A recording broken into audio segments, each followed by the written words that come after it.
মা কি করছো? এই তো খাওয়ার জন্য করছি। আজকে সারাদিন অনেক কাজ করেছো। আজকে অতিরিক্ত গরম পড়েছে। গরমকালে যে গরম পড়ে তার থেকে বেশি গরম পড়েছে, একদম থাকা যাচ্ছে না। আর আমার ছোট রান্নাঘর আরো দম আটকে যাচ্ছে। ঘর মোছা হয়ে গেছে। কি রান্না হয়ে গেছে? রান্না হচ্ছে এখনো। ঘর মোছা হয়ে গেছে, সব কাজ কমপ্লিট।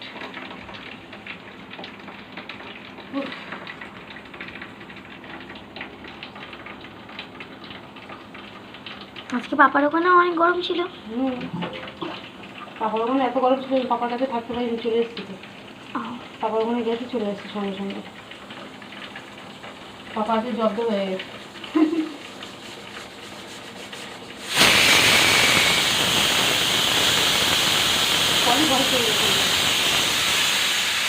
ও বাবা,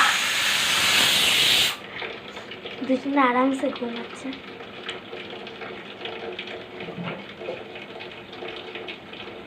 দেখছি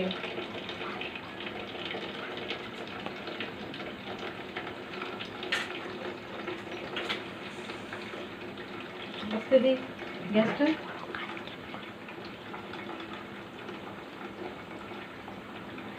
কালকে মা খেয়ে আজকে ঘরে ঘুমাচ্ছে। তো ফুরুত ফুরুত করে পালিয়ে যায়, ঘরে থাকতে চায় না, খেয়েই পালিয়ে যায়। সকাল থেকে বাইরেই বেরোয়নি। কাল মায়ের কথাটা মনে আছে, 3টে কুকুর মিলে ওর মেরেছে, কাঁদতে কাঁদতে এসছে। আজকে যদি আমরা ঘাট ধাক্কা মেরেও বের করি, ও যাবে না। আর ছোট্টু আজকে ও যাবে না। ও কালুয়ার দেখেছে, ও কালুয়ার দেখে প্রচুর ভয় করে। ওর বাপ ওটা কালুয়াটা ওর বাপ। বাপের দেখে খুব ভয়। মারে তো সবসময় ঠিক করে দুষ্টুমি করে, তো কি করবে? সবসময় বলি ঘরে খেয়ে ঘরে ঘুমা। হ্যাঁ, খেয়ে নি ঘরে ঘুমা। যেই খাওয়া হয়ে যাবে, হয় জানলা থেকে পালাবে, নয় গেট থেকে পালাবে। পালাবে, যদি না পালানোর জায়গা থেকে আবার অস্থির করে দেবে আমাদের। দেখি শোন, ফ্রিজটা কি হয়েছে? আওয়াজ হচ্ছে খুব।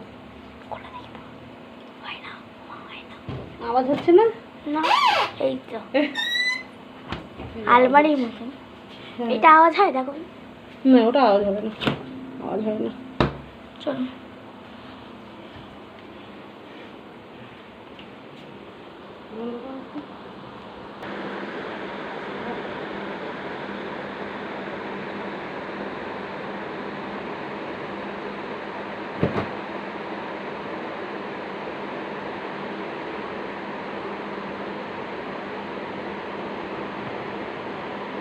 কটা বাজে? ও বাবা, 1টা বেজে গেছে। 1টা বেজে গেছে, বেলা তাড়াতাড়ি চলে যাচ্ছে। শীতকাল চলে আসতে গেলে এত রোদ্দুর।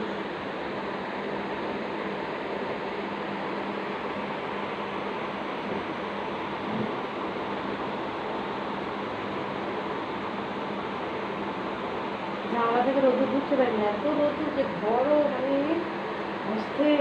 আর এই পরের মাস থেকে শীতকাল পড়বে। শীতকাল বাকি আছে।